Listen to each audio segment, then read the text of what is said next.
আসসালামু আলাইকুম। দ্বিতীয় সেশনে সবাইকে স্বাগত। আজকে আমরা দেখব কাট করা, কপি, পেস্ট। অর্থাৎ মাইক্রোসফট ওয়ার্ডে কিভাবে কাট, কপি এবং পেস্ট করতে হয়। এ বাদেও আমরা দেখব অ্যালাইনমেন্ট কত প্রকার, কি কি, এবং প্রত্যেকটা অ্যালাইনমেন্ট কখন কোন পারপাসে ইউজ করা হয়ে থাকে সেটাও আমরা দেখব। প্রথমে একটা লাইন আমি টাইপ করে নিলাম। এই লাইনটাতে যদি কপি করতে চাই তাহলে প্রথম শর্ত হচ্ছে যে অংশটুকু কপি করবেন সেটা প্রথমে সিলেক্ট করতে হবে। সিলেক্ট করার জন্য মাউস পয়েন্টার সেন্টেন্সের শুরু অথবা শেষে, অথবা একটা ওয়ার্ড যদি কপি করতে চান তাহলে ওয়ার্ডের শুরু অথবা শেষে মাউস পয়েন্টারটা রাখবেন। আমি যদি পুরো সেন্টেন্সটা কপি করতে চাই তাহলে শুরুতে অথবা শেষে মাউস পয়েন্টারটা নিলাম। আমি শুরুতে নিলাম। মাউসের বাম বাটনটা চেপে ধরে যদি আমি ডান দিকে মুভ করি তাহলে সেক্ষেত্রে আমার পুরো অংশটা সিলেক্ট হয়ে গেল। এখন আমি কিবোর্ড থেকে কপি করতে পারি Ctrl+C, অথবা রাইট বাটনে ক্লিক করে কপি, অথবা এই অংশের মধ্যে দেখতে পাচ্ছি কপি লেখা আছে, কপিতে ক্লিক করলাম। কপিতে ক্লিক করার পরে যদি আমি এখানে যে জায়গায় কার্সর পয়েন্টার থাকবে, ব্লিঙ্ক করতেছে, এটাকে বলা হয় কার্সর পয়েন্টার। যে জায়গায় কার্সর পয়েন্টার থাকবে লেখাটা ঠিক সেখানে আসবে। যদি আমি এর শেষে নিতে চাই তাহলে শেষে আমাকে কার্সর পয়েন্টার নিয়ে আসতে হবে। আমি যদি দ্বিতীয় লাইনে আমার লেখাটা নিতে চাই তাহলে সেক্ষেত্রে আমি দ্বিতীয় লাইনে কার্সর পয়েন্টার রাখব। এখন আমাদের বুঝতে হবে যে কপি বলতে কি বুঝি। কপি বলতে বুঝি যে হুবহু যে লেখাটা আছে সেই লেখাটাই অনুরূপ আরেকটা। এখন আমরা পেস্ট করে দিই।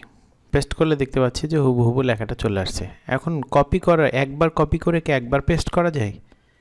উত্তর হচ্ছে একবার যদি মুখস্থ করা যায় তবে বারবার যেমন লেখা যায় তেমনি একবার কপি করার পরে একাধিকবার আপনি পেস্ট করতে পারবেন। পেস্ট করার নিয়ম হচ্ছে রাইট বাটন ক্লিক করে, এটা হচ্ছে পেস্ট, অথবা এখানে পেস্ট সিম্বল দেওয়া আছে, পেস্টে ক্লিক করলে যতবার পেস্টে ক্লিক করবেন ততবারই আসবে, অথবা Ctrl+V প্রেস করলে যতবার প্রেস করবেন ততবারই কপি পেস্ট হবে। এখন আসি যে কপি করে পেস্ট করা যায় দুই পদ্ধতিতে। একটা হচ্ছে ভার্টিক্যালি পেস্ট করা যায়, আর একটা হচ্ছে হরিজন্টালি পেস্ট করা যায়। যদি আমি চাই যে আমার লেখাটার লাইন শেষ হওয়ার পরে দ্বিতীয় লাইনে আমার লেখাটা যাবে, আমি কপি করে পেস্ট করব, কিন্তু শুরুতে প্রথম লাইনটা শেষ হওয়ার পরে দ্বিতীয় লাইনে যাবে। কিন্তু আমি এখানে যদি খেয়াল করি তাহলে সেক্ষেত্রে দেখতে পাচ্ছি আমার লেখাটা ভার্টিক্যালি পেস্ট হয়েছে, কিন্তু আমি চাচ্ছি একটা লাইন শেষ হওয়ার পরে দ্বিতীয় লাইনটা শুরু হবে। তাহলে সেক্ষেত্রে একটা ছোট্ট কৌশল অ্যাপ্লাই করতে হবে আপনাকে। সেটা হচ্ছে লাইনের ঠিক শেষে কার্সর পয়েন্টার রেখে একবার অথবা দুইবার কিবোর্ড থেকে স্পেস বার প্রেস করবেন। স্পেস বার প্রেস করার পরে লাইন থেকে কিছুটা দূরত্বে কার্সর পয়েন্টার চলে যাবে। পুনরায় আবার লাইন বরাবর কার্সর পয়েন্টারটাকে নিয়ে আসবেন, কিন্তু ব্যাক স্পেস ইউজ করা যাবে না। তাহলে এক্ষেত্রে আপনি মাউস ব্যবহার করতে পারেন, অথবা কার্সর মুভমেন্ট কি, অ্যারো কি ব্যবহার করে আপনি লাইন বরাবর আপনার কার্সর পয়েন্টারটাকে নিয়ে আসতে পারেন। এক্ষেত্রে আমরা ব্যবহার করতে পারি লেফট অ্যারো কি।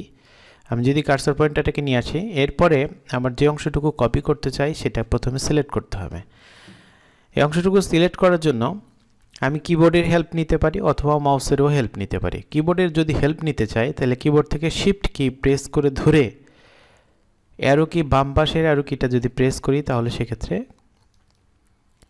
এখন একটা বিষয় খেয়াল করে দেখেন যে আমার সিলেক্ট হয়েছে লাইনের শুরু থেকে ঠিক লাইনের শেষ পর্যন্ত।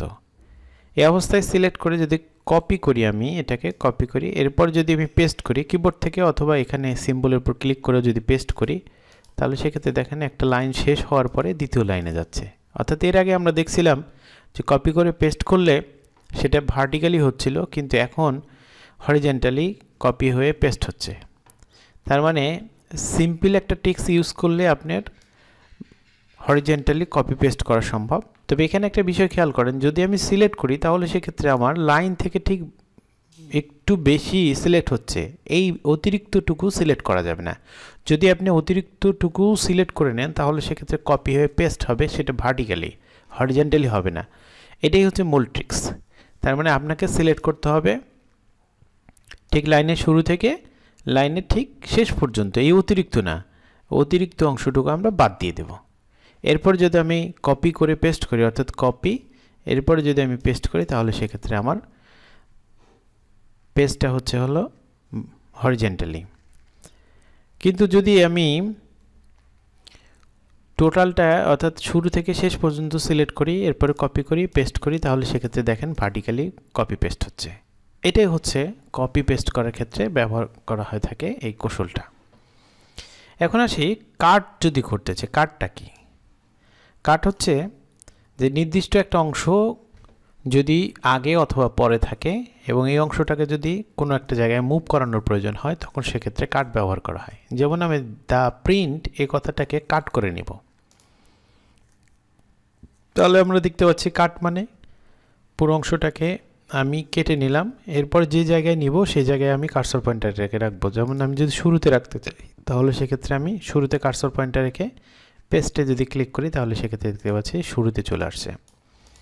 এভাবে আপনি একটা ওয়ার্ড নিতে পারেন, একটা সেন্টেন্স নিতে পারেন, একটা প্যারাগ্রাফ নিতে পারেন, কাট করে যেই জায়গায় আপনার প্রয়োজন সেই জায়গায় আপনি পেস্ট করবেন। এখন দেখব আমরা অ্যালাইনমেন্ট। তাহলে অ্যালাইনমেন্ট হচ্ছে 4 প্রকার। একটাকে বলা হচ্ছে লেফট অ্যালাইনমেন্ট, যেটা বাম পাশে সমান, রাইট অ্যালাইনমেন্ট ডান পাশে সমান, সেন্টার অ্যালাইনমেন্ট যেটা মাঝ বরাবর সমান এবং দুই পাশে অসমান, এবং জাস্টিফাই যেটা হচ্ছে উভয় পাশে সমান। যদি আমরা লেফটে ক্লিক করি তাহলে সেক্ষেত্রে বাম পাশে সমান, সেন্টার অ্যালাইনমেন্ট যদি করি তাহলে মাঝ বরাবর সমান দুই পাশে অসমান, রাইট অ্যালাইনমেন্ট যদি করি তাহলে সেক্ষেত্রে ডান পাশে সমান বাম পাশে অসমান, আর যদি জাস্টিফাই ক্লিক করি তাহলে সেক্ষেত্রে উভয় পাশে সমান। তো এই পদ্ধতি অ্যাপ্লাই করে যদি আপনি লেখাগুলোকে সাজান তাহলে সেক্ষেত্রে আপনার লেখাগুলো দেখতে সুন্দর মনে হবে। ধন্যবাদ। আজকের সেশন এ পর্যন্তই। আগামী সেশনে আবার নতুন কিছু নিয়ে হাজির হব ইনশাআল্লাহ। আসসালামু আলাইকুম ওয়া রাহমাতুল্লাহ।